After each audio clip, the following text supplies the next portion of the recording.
1919년 3월 1일, 아니, 28 독립선언, 1919년 2월 8일, 이강수를 위시해가지고 동경에 있는 유학생들이 독립선언을 낭독하고 3월 1일 날 파고다공원에서 33명의 독립지사들이, 예?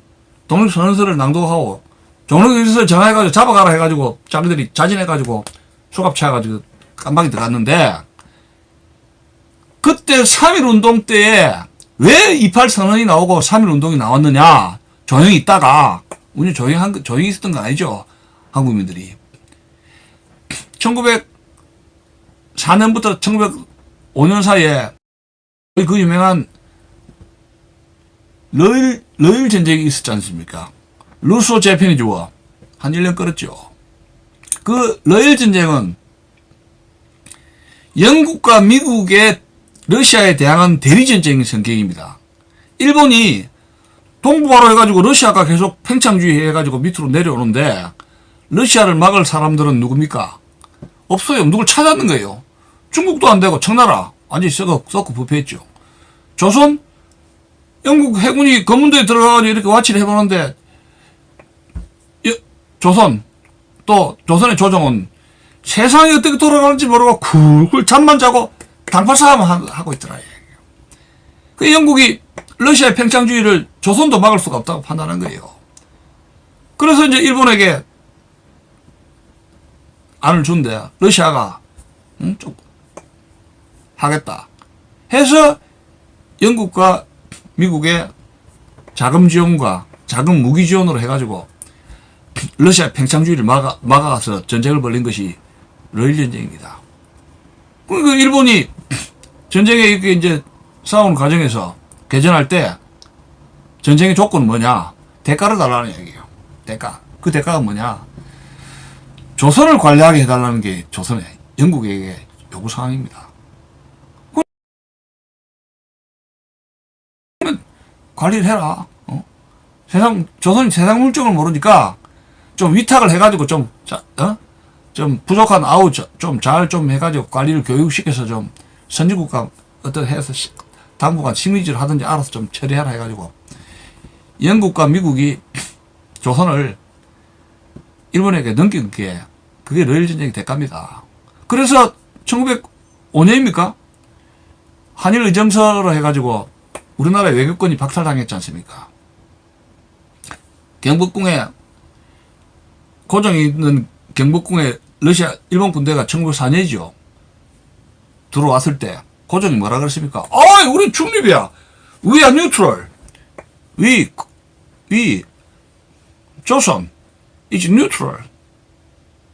우린 러시아 편도 아니고 일본 편도 아니다 그랬습니다. 근데 그 일본의 외무 관료가 각하, 중립이라는 것은 자기 자신이 힘이 있을 때 중립입니다. 그 뭐냐면 조선은 중립할 힘도 없으면 일본 편은 드시오. 중립할 힘이 없으면 가만 입 다물고 있으시오. 해서 경복궁을 점령해가지고 고종을 감금을 시켰지 않습니까? 인질로 하여가 강제로. 그 당시에 그러면 고종이 저렇게 볼모 상태가 있는데 한국 군대는 뭐 했느냐? 불행한 비극적인 이야기입니다만은 한국의 정식 군대가 제가 사료를 기억하는 10,000명이 안 됩니다. 정기 군대가 8,000명 정도 됐어요. 근데 그 8,000명도 신식 군대, 구식 군대도 나라 있지 않습니까? 월급도 제대로 못 주는 8,000명의 군대를 가진 것이 나라가 망할 때 1905년에 우리나라의 상황입니다. 8,000명도 안 됐어요. 기록에 보면. 근데 그 전에 뭐 했느냐? 갑오 농민전쟁이죠. 그 당시에 동학혁명, 갑오 농민전쟁에서 직강소 설치해가지고 개혁을 하라 했고, 그 다음에 이제 친일파의 무슨 갑오개혁 같은 거 이런 해서가, 많은 개혁을 한다고 했는데, 개혁을 못한 게 뭐냐? 상민들이죠. 하층 계급, 머슴들, 하인들, 신분 계급을 완전히 철폐를 못했고, 두 번째,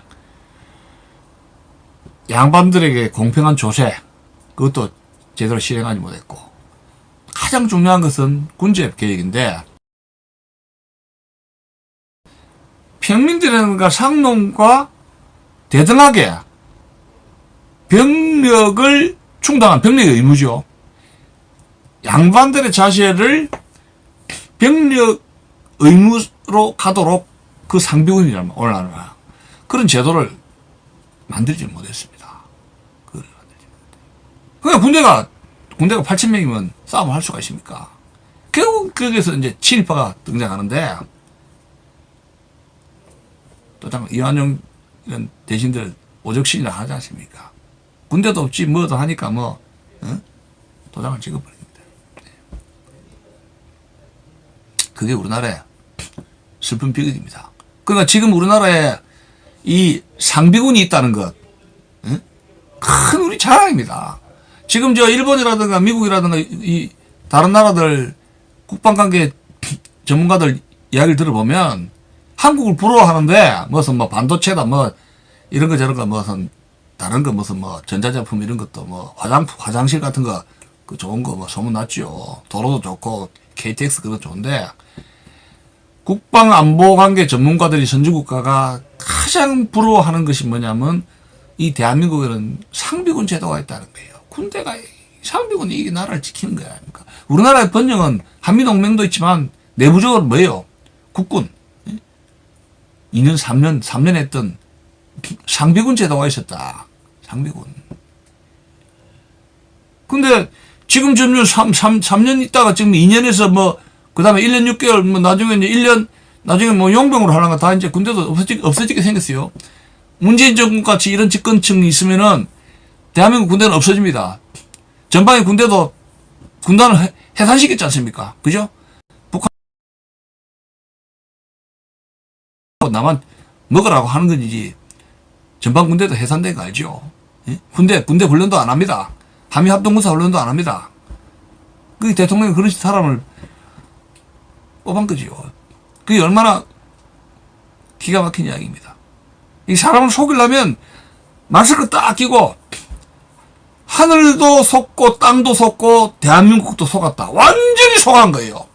누구한테? 문재인이라는 정치적 괴물에게 완전히 속은 거예요. 뭐 잘해줄게. 인권 보너사다. 공정한 사회 만들어주겠다. 박근혜 대통령 탄핵 잘못됐다니까 언론 플레이를 하니까 뭐 인권 변호사니까 뭐 잘해주겠지 뭐 하니까 뭐 민주화다 뭐다 인권이다 하니까 허허 해서 대한민국이 어떻게 생긴 나라인데 그렇게 사탕 발림에 헬레벨딱 넘어가느냐 이 얘기예요. 예? 나라 다 이제 망했어. 엄청난 시기입니다. 하늘도 속이고 땅도 속이고 5천만 국민을 속였다면 그 죄를 어떻게 감당할 겁니까? 그 속인 죄를 어떻게 감당할 거예요? 자기 은행 정치를 통해서 그렇게 북조선 김정은하고 USB를 갖다 줄 줄은 거기에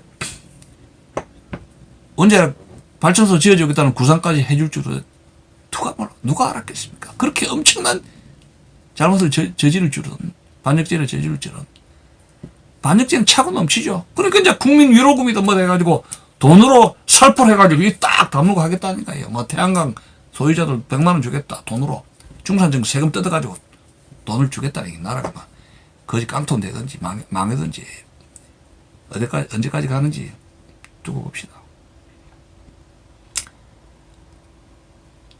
지금 트럼프 대통령이 자꾸 옆에 사이드로 빠져버렸는데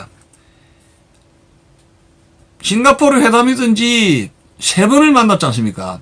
문재인하고 김정은하고 만난 것이 다 선거용으로 이용당한 거죠. 선거용으로. 근데 김정은을 볼 때는 남쪽에 이렇게 이야기하는 것이 왜 줄라 했는데 왜 안 주느냐 약속 위반 아니냐 해가지고 자꾸 뒤에서 달라달라 하는 거 아닙니까? 뭘 갖다 줄지 몰라요. USB만 갖다 줬겠습니까? 이게 이제 밝혀지면 참 어떤 일입니다. 근데 분명히 김정은은 트럼프는 노벨 평화상 미끼밥에 걸린 거예요. 정우영이가 트럼프를 만났을 때 그런 거 아니겠어요? 김정은 만나세요. 핵 철거한다, 포기한다 했습니다. 그래? 그래? 거기다가 탁 던지기 뭐예요? 형님, 노벨 평화상 한번, 김정은하고 사진 한 방 찍어서 노벨 평화상 한번 타죠. 그 딱 들으니까 어떤 생각이 들었냐? 그래? 됐지, 나빼? 그거 나쁘지 않은데? 그 트럼프 허영심을 이용한 거예요. 그 미인들하고 미스 USA, 미스 러시아, 미녀들 젊을 때 미인들하고 물론 레슬링 대회도 했지만 사회도 보면서 토크쇼도 하지만 미인들하고 사진 찍기 좋아하지 않습니까? 그걸 이용하고 낚시밥 딱 그런 거죠, 정호영 씨가. 예? 결국은 싱가포르에서 김정은하고 사진 찍고 하노이 가서는 결국은 펑크 났지만 대한민국 선거는 망쳤어요, 트럼프가. 예? 미국 대통령이 그래요. 그럼 바이든은 뭐냐? 지금 롱고 텔레그램 해가지고 지금 뭐 80페이지를 쭉 보니까 제가 그 뭐 다 읽고 전반부만 USB를 했는데 미국의 동북아 정책은 이런 겁니다. 한국은 일본과 같이 가야 된다. 한국과 일본은 정상화돼 가지고 동북아에서 북한이라든가 중국 공산당을 압박을 하는데 한국과 일본은 같이 가지 않으면 안 된다 이겁니다. 계속 압박을 하는 거죠. 한일 정상화에 최우선적으로 관심을 가지고 있고, 롱고 텔레그램 쪽에 는 또 최근에 그 무슨 백악관 쪽에서 한 30페이지짜리 그 바이든 행정부의 대중국 정책에 대해서도 이렇게 저렇게 나와 있는데 지금 중국에 대한 미국의 대중정책이 첫 번째 우선순위 8개 중에서 하나더라고요. 중국의 그 정책이. 근데 북한의 핵 문제는 바이든 행정부의 이런 우선순위에서 한참 처지고 있습니다. 저 중동 문제보다도 더 처지고 있습니다. 뭐 이런 겁니다. 김정은이가 ICBM 대륙간 미사일 만들어도 하와이라든가 알래스카 미국 본토까지만 안 오면 대충 떼우자 이겁니다. 그럼 북한 문제는 누구한테 맡깁니까?